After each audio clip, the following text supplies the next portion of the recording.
ہر قسم کی تعریفات، تسبیحات، کبریائی، بڑھائی، یکتائی اللہ رب العالمین کے لیے، احکم الحاکمین کے لیے، اور درود و سلام پیارے پیغمبر ساقی کوثر، شافی محشر، سید الاولین والآخرین، امام الانبیاء حضرت محمد الرسول اللہ صلی اللہ علیہ وآلہ وسلم کی ذات اقدس پر، کہ جن کو اللہ رب العزت نے ہمارے لیے ہادی، رہبر اور رہنما بنا کر بھیجا ہے۔ عزیز بھائیو، قرآن مجید جو ہے یہ ایک ایسی کتاب ہے جو انسان کی تمام شعبۂ زندگی کے اندر اس کی رہنمائی کرتی ہے۔ اس کے اصول اور قوانین جو ہیں وہ انسان کی عین فطرت کے مطابق اللہ رب العالمین نے رکھے ہیں۔ یہ کتاب انسان کے عروج کا جو ہے وہ ذریعہ ہے۔ یہ وہ کتاب ہے کہ جس کے بارے میں رسول اللہ صلی اللہ علیہ وسلم نے ارشاد فرمایا کہ اس کتاب کا ایک جو سرا، یعنی یہ جو کتاب ہے یہ ایک ایسی رسی کی مانند ہے کہ جس کا ایک سرا جو ہے وہ اللہ رب العالمین کے ہاتھ میں ہے، اور اس کا دوسرا سرا جو ہے وہ لوگوں کی طرف چھوڑ دیا گیا۔ اب لوگ جن کے لیے یہ کتاب ہدایت بن کر اتری ہے، مشعل راہ بن کر اتری ہے، وہ لوگ اس کے ساتھ کیا سلوک کرتے ہیں۔ ایک اور حدیث کے اندر آتا ہے، اس بات کو سمجھنے کے لیے یہ حدیث بھی ہے کہ جیسے رسول اللہ صلی اللہ علیہ وسلم ارشاد فرماتے ہیں کہ اللہ رب العالمین کی دو انگلیوں کے درمیان انسان کا دل ہوتا ہے، اللہ اس کو پھیر دیتے ہیں۔ ایسے ہی تشبیہ بالکل عین اسی طرح ہے کہ اللہ کے ہاتھ کے اندر ہی اس کتاب کی جو رسی ہے اس کا ایک سرا ہے، دوسرا لوگوں کی طرف ہے۔ یہ کیا سلوک کرتے ہیں جن کی طرف اس کتاب کو نازل کیا گیا، جن کی طرف اس کتاب کو اتارا گیا۔ میرے عزیز بھائیوں، آج بلکہ آئے روز اس طرح کے جو واقعات رونما ہوتے ہیں کہ چند کافر جو ہیں وہ ایسی نازیبا اور مذموم حرکت کرتے ہیں کہ مسلمانوں کے دلوں کو جلا کر رکھ دیتے ہیں۔ کس انداز سے کہ قرآن مجید کو لوگوں کے سامنے نظر آتش معاذ اللہ کیا جاتا ہے۔ اللہ تعالیٰ قرآن مجید میں کیا فرماتے ہیں؟ یہ قرآن مجید کو جلاتے کیوں ہیں؟ آخر کیا وجہ ہے؟ جس جگہ پر جلاتے مسلمان، ان کو وہاں پر جا کر کیا کہتے ہیں؟ کیوں قرآن مجید کو آئے روز جو ہے وہ جلایا جاتا ہے؟ اس کی وجہ کیا ہے؟ یریدون لیطفئوا نور اللہ بافواہہم واللہ متم نورہ ولو کرہ الکافرون۔ وہ چاہتے ہیں کہ اللہ کا جو نور ہے اس کو مٹا دیا جائے، اللہ کے نور کو ختم کر دیا جائے، جبکہ اللہ کا فیصلہ ہے واللہ متم نورہ، اللہ اپنے نور کو مکمل کرے گا۔ اس کی روشنیاں ہر کچے اور پکے گھر کے اندر اللہ بیچ کر رہے گا، یہ اس کو ختم نہیں کر سکتی۔ اس کی کو تھوڑی سی ختم کر دیں۔ اللہ تعالیٰ اس کی روشنیاں جو ہیں ہر کچے اور پکے گھر کے اندر داخل کر دے گا، یہ اس کو ختم نہیں کر سکتے۔ ایک اور مقام پہ اللہ تعالیٰ فرماتے ہیں هو الذی ارسل رسولہ بالہدی ودین الحق لیظہرہ علی الدین کلہ۔ اللہ تعالیٰ نے اپنے رسول محمد رسول اللہ صلی اللہ علیہ وسلم کو بھیجا ہی اس لیے ہے لیظہرہ علی الدین کلہ، آج سے پہلے جتنے ادیان تھے اور جتنے ادیان موجود ہیں اور جتنے ادیان قیامت تک رہیں گے، اللہ ان سب کے اوپر اسلام کو غالب کر دے۔ یہ اس کتاب کا مقصد ہی یہی ہے، رسول اللہ صلی اللہ علیہ وسلم کا منہج ہی یہی ہے، منشور ہی یہی ہے، تمام ادیان کے اوپر قرآن مجید کو غالب کر دیا جائے، قرآن کے احکامات کو تمام ادیان پر، ساری کی ساری امت کے اوپر ان کا نفاذ کر دیا جائے۔ میرے عزیز بھائیوں، قرآن مجید کو جو نظر آتش کیا جاتا ہے کس لیے کیا جاتا ہے؟ کہ قرآن مجید کی تعلیمات کو ختم کر دیا جائے، اس کے احکامات کو ختم کر دیا جائے، اور اس کی آڑ کے اندر بات کیا کہی جاتی ہے کہ یہ جو قرآن ہے نعوذ باللہ معاذ اللہ یہ دہشت گردی کا سبق دیتا ہے. یہ جو قرآن ہے یہ نعوذ باللہ دہشت گردی کا سبق دیتا ہے. قرآن مجید سے اگر انسان سوال کرے، قرآن مجید پڑھے، انسان قرآن پر تفکر کرے، تدبر کرے، قرآن کو سمجھے، قرآن مجید کیا کہتا ہے، کس چیز کا درس قرآن دیتا ہے. ایک چیز ہے، واللہ اللہ تعالیٰ نے قرآن مجید کے اندر سب کو خطاب کیا ہے کہ یہ قرآن ہے رسالۃ الامن والاتحاد، جس کو امن اور اتحاد کا رسالہ کہا جاتا ہے. یہ قرآن امن اور اتحاد کا پیغام ہے ساری کی ساری دنیا کے لیے. اللہ تعالیٰ نے رسول اللہ صلی اللہ علیہ وسلم کو مخاطب کر کے فرمایا قل یا اہل الکتاب تعالوا الی کلمۃ سواء بیننا وبینکم. اسی ایک آیت کے اندر یہ جو سورہ آل عمران کی 64 نمبر آیت ہے، جواب مل جائے گا کہ قرآن کو جلایا کیوں جاتا ہے، اس کے پیچھے وجہ کیا ہے، کیوں بار بار مسلمانوں کے جذبات کے ساتھ کھیلا جاتا ہے. اللہ تعالیٰ نے فرمایا قل یا اہل الکتاب، اے ہمارے حبیب آپ اعلان کر دیجیے، یا اہل الکتاب تعالوا الی کلمۃ سواء بیننا وبینکم، اے اہل کتاب یہود و نصارہ سارے کے سارے آ جاؤ، جتنے بھی ادیان کو ماننے والے ہیں سارے کے سارے ایک ہی پلیٹ فارم کے اوپر آ جائیں. وہ کیا ہے، تعالوا الی کلمۃ سواء بیننا وبینکم الا نعبد الا اللہ ولا نشرک بہ شیئا. سارے کے سارے اسی پرچم کے تلے آ جاؤ کہ ہم صرف اور صرف ایک خدا کی عبادت کریں گے، اس کے سوا کسی اور کی عبادت نہیں کریں گے. یہی جو چیز ہے یہ کافر کو پریشان کرتی ہے. وہ ایک خدا کو مانتا ہی نہیں ہے، اس کی عبادت کرنا ہی نہیں چاہتا. اللہ تعالیٰ نے فرمایا ان کو کہیں نظر یہ سارے کے سارے آ جائیں، ایک خدا کی عبادت کریں گے. اللہ نعبد الا اللہ ولا نشرک بہ شیئا، ہم صرف ایک اللہ کی عبادت کریں گے، اس کے سوا کسی اور کی عبادت نہیں کریں گے، کسی اور کے آگے اپنے سر کو نہیں جھکائیں گے. ولا نشرک بہ شیئا، اس ایک رب کی عبادت کے اندر کسی اور کو ہم اس کا شریک نہیں ٹھہرائیں گے. اور آگے جو بات کہی ہے نا، آج کل ہمارے اندر بھی یہ کمی پائی جاتی ہے. فرمایا ولا يتخذ بعضنا بعضا اربابا من دون اللہ، ہمارا بعض باز کو اللہ کو چھوڑ کر رب نہیں بنائے گا. ولا يتخذ، نہ پکڑے، بعضنا بعضا، ہمارا بعض اپنے بعض کو، اربابا من دون اللہ، رب اللہ کے سوا. یعنی اس آیت کا مطلب یہ ہے، اللہ فرماتے ہیں کہ دنیا کے اندر اگر ایک نقطے کے اوپر جمع ہونا ہے، اگر ایک پرچم کے تلے جمع ہونا ہے، صرف دو اصول ہیں. عبادت صرف اللہ کی ہوگی اور بندوں کی غلامی جو ہے اس کو ختم کر دیا جائے. اللہ صرف یہی چاہتے ہیں، ایک اللہ کی عبادت کرو، اور یہ جو انسانوں کی غلامی ہے، یہ جو بندوں کی غلامی ہے، اس چیز کو ختم کر دیا جائے. آج ہر اعتبار سے، روحانی اعتبار سے، جسمانی اعتبار سے، کلچر کے اعتبار سے ہمارے اندر سے یہ چیزیں ختم کی جا رہی ہیں. ہم لوگوں کی غلامی کر رہے ہیں، ہم لوگوں کے کلچر کو اپنا رہے ہیں، ہم اپنے اسلام کی کلچر کو چھوڑ رہے ہیں، ہم اپنی اسلامی ثقافت کو پیچھے چھوڑ رہے ہیں، ہم اس کو ترجیح نہیں دیتے ہیں. اللہ تعالیٰ فرماتے ہیں وَلَا يَتَّخِذَ بَعْضُنَا، امریکہ کا اس دنیا کے اندر مشن کیا ہے؟ لوگوں کو اپنی غلامی کے اندر داخل کرنا. صرف اور صرف اس کا یہی مشن ہے کہ لوگوں کو اپنی غلامی کے اندر داخل کیے. جو انکار کرے گا اس کا سر کٹوا دیا جائے گا، اسے قتل کروا دیا جائے گا.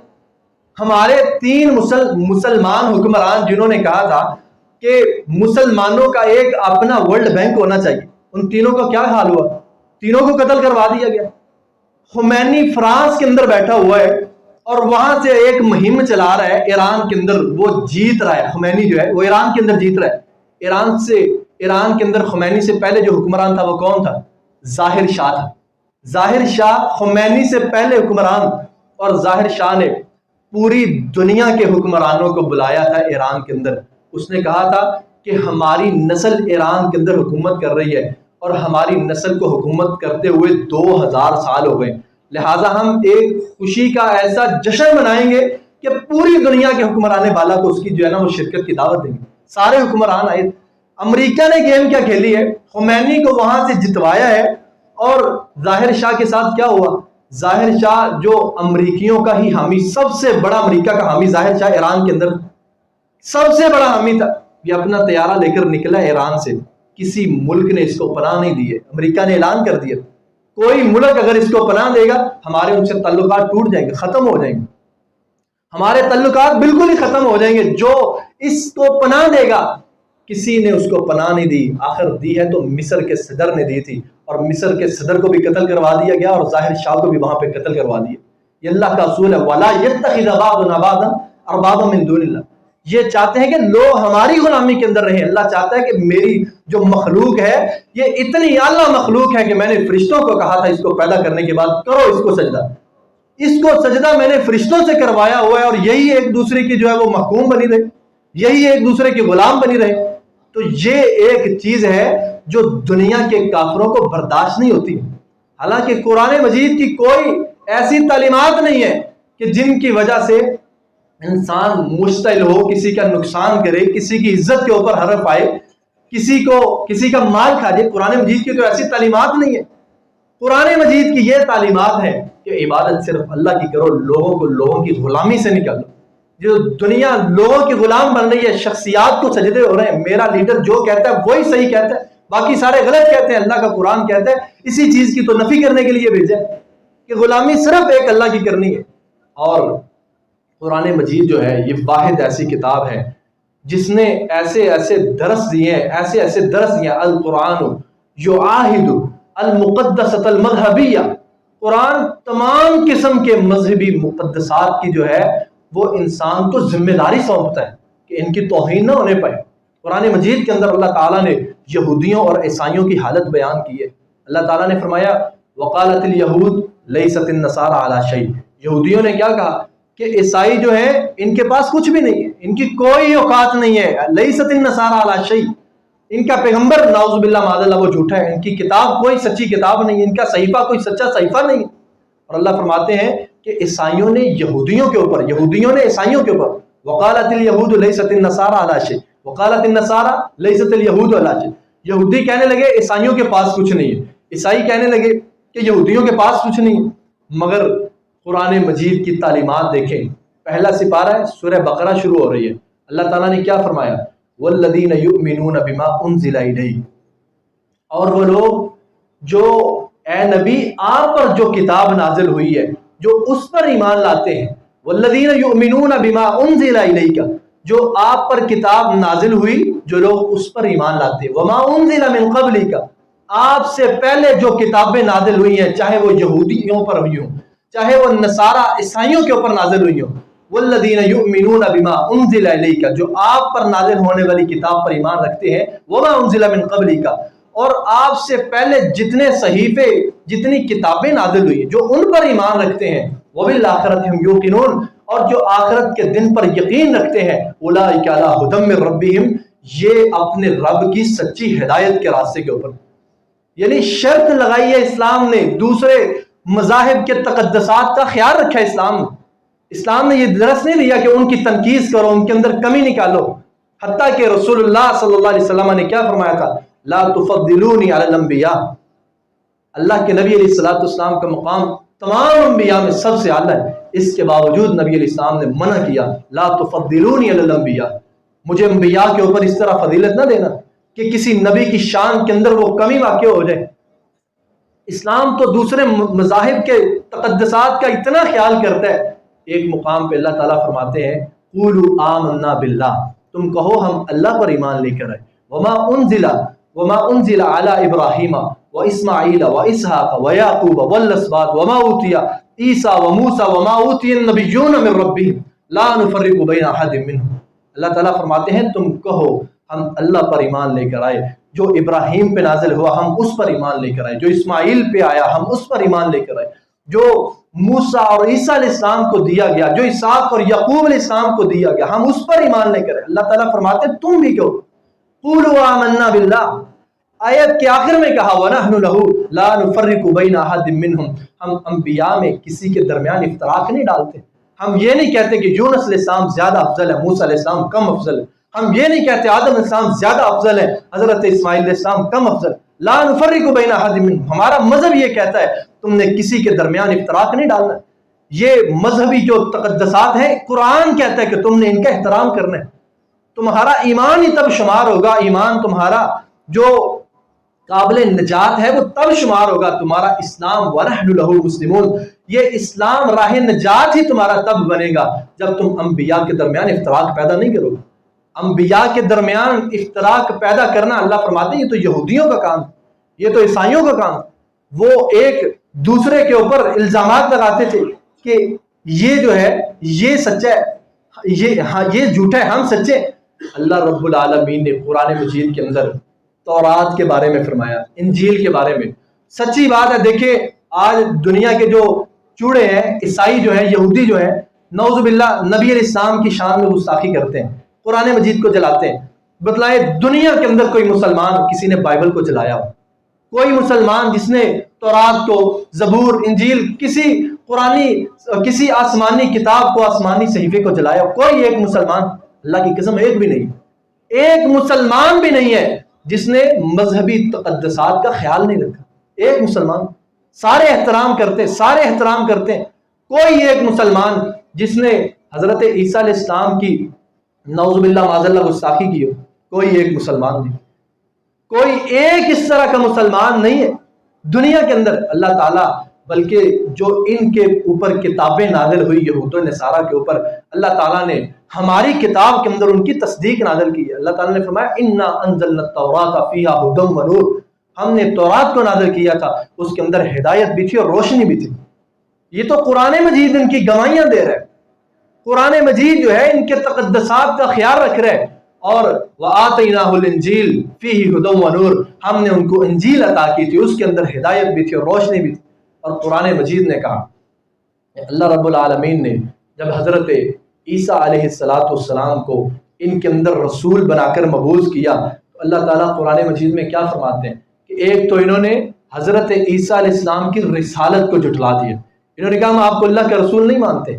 قرآن مجید نے اس بات کو ثابت کیا تھا، انکرت الیہود، یہودی انکار کر گئے تھے، وَهُوَ أُرْسِلَ إِلَيْهِمْ، حضرت عیسیٰ ان کی طرف بھیجے گئے، یہودی انکار کر گئے۔ قرآن مجید نے آ کر بتایا مل مسیح عیسی ابن مریم، مل مسیح عیسی ابن مریم، کہ عیسیٰ ابن مریم کیا ہے؟ کلمۃ اللہ القاہا الی مریم وروح منہ، یہ اللہ کا کلمہ ہے جس کو اس نے مریم کی طرف القاء کیا تھا، وروح منہ، اور اس کی طرف سے روح ہے۔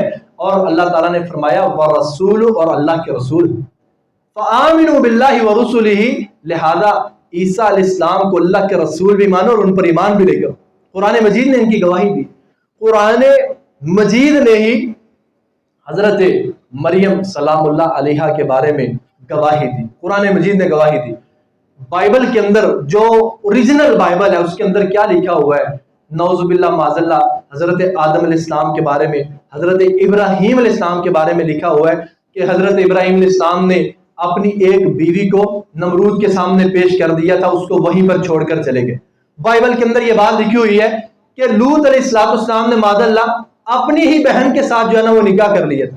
بائبل کے اندر یہ چیز لکھی ہوئی ہے کہ، اور یہ قرآن مجید کی سورہ مریم کی آیات بھی ہے کہ مریم علیہ السلام کے اوپر انہوں نے تہمت لگا دی، اور عیسیٰ علیہ السلام کو اللہ کا سچا رسول ماننے کے لیے تیار ہی نہیں۔ یہ یہودیوں اور عیسائیوں کا پرانا کلچر ہے کہ انبیاء کی تنقید کرتے رہے، ان کو ناحق قتل کرتے رہے، ان پر ظلم و زیادتی کرتے رہے۔ آج تک مسلمانوں نے مذہبی تقدسات کے اوپر دست درازی، زبان درازی نہیں کی۔ آج تک کسی مسلمان مذہبی تقدس، حالانکہ مریم سلام اللہ علیہا کی بات آتی ہے سورہ تحریم کے اندر، اللہ رب العالمین فرماتے ہیں وَمَرْيَمَ ابْنَتَ عِمْرَانَ الَّتِي أَحْسَنَتْ فَرْجَهَا فَنَفَخْنَا فِيهِ مِنْ رُوحِنَا وَصَدَّقَتْ بِكَلِمَاتِ رَبِّهَا وَكُتُبِهِ وَكَانَتْ مِنَ الْقَانِتِينَ۔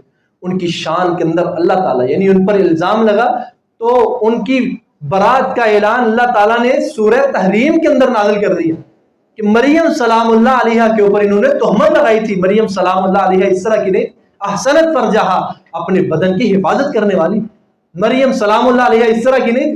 یہ قرآن ہمیں درس دیتا ہے کہ تم نے اپنی کتابوں کا بھی لحاظ رکھنا ہے، مذہبی تقدس کا خیال کرنا ہے۔ اور یہود و نصارہ جو ہیں اور دنیا کے اندر جتنے مذاہب پائے جاتے ہیں، اللہ صرف اور صرف قرآن رہنمائی کرتا ہے۔ اللہ تعالیٰ نے ایک اسلوب بیان کیا ہے کہ بین المذاہب، تمام مذاہب کے اندر بات کرنی ہے تو کس طرح سے کرنی ہے۔ اللہ تعالیٰ نے فرمایا وَلَا تَسُبُّوا الَّذِينَ يَدْعُونَ مِن دُونِ اللَّهِ، یہ قرآن کی تعلیم ہے کہ اللہ کے سوا جو لوگ غیر اللہ کی عبادت کرتے ہیں تم ان کو گالی تک نہیں دے سکتے، تم ان کو برا بھلا اس انداز میں نہ کہو۔ فَيَسُبُّ اللَّهَ عَدْوًا بِغَيْرِ علم، ان کو علم نہیں ہوگا، وہ تمہارے رب کو گالی دیں گے۔ وَلَا تَسُبُّ الَّذِينَ يَدْعُونَ مِن دُونِ، یہ قرآن مجید کی تعلیمات ہیں۔ جس قرآن کو آج جلایا جا رہا ہے اسی قرآن کی تعلیمات ہے کہ تم غیر اللہ کی عبادت کرنے والے، جو غیر اللہ کے جو پجاری ہیں، وَلَا تَسُبُّ الَّذِينَ، تم ان لوگوں کو گالی نہیں دے سکتے۔ اور یہی قرآن مجید ہے، اللہ تعالیٰ نے اس کے اندر ارشاد فرمایا کہ اگر تم جنگ کے اندر ہو، تمہارے سامنے دشمن آ گیا اور دشمن نے تم کو دیکھ کر وَإِنْ أَحَدٌ مِّنَ الْمُشْرِكِينَ اسْتَجَارَكَ فَأَجِرْهُ حَتَّى يَسْمَعَ كَلَامَ اللَّهِ ثُمَّ أَبْلِغْهُ مَأْمَنَهُ، یہ قرآن کی تعلیمات ہے۔ اللہ تعالیٰ فرماتے ہیں کہ اگر تمہارے سامنے کوئی مشرک، تمہارا دشمن جو ہے، اللہ کا دشمن جو ہے، وہ تمہارے سامنے آ گیا ہے اور وَإِنْ أَحَدٌ مِّنَ الْمُشْرِكِينَ اسْتَجَارَكَ سامنے آیا ہے، آ کر اس نے پناہ طلب کی ہے، لڑنے کے لیے آیا، آ کر کہتا ہے کہ مجھے پناہ دے دو، اللہ فرماتے ہیں فَأَجِرْهُ، حکم دیا اس کو پناہ دے دو، حتیٰ یسمع کلام اللہ، حتیٰ کہ وہ اللہ کا کلام سن لے۔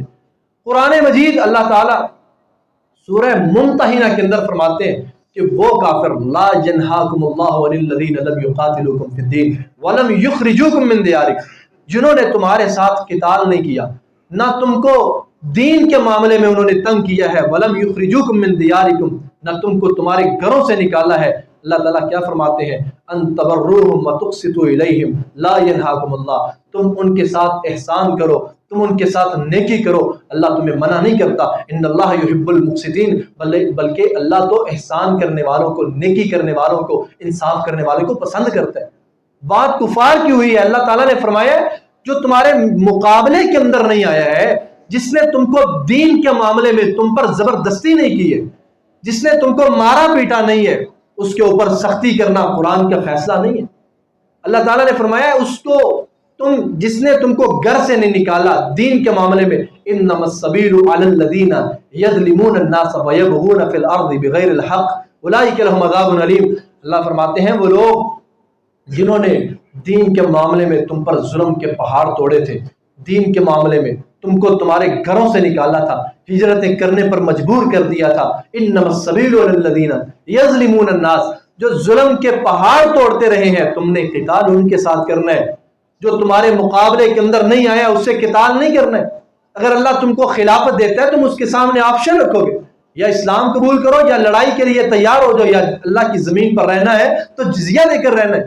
یعنی قرآن مجید کی جتنی بھی تعلیمات ہیں، واللہ جتنی تعلیمات ہیں، قرآن مجید ہر لحاظ سے امن کا درس دیتا ہے۔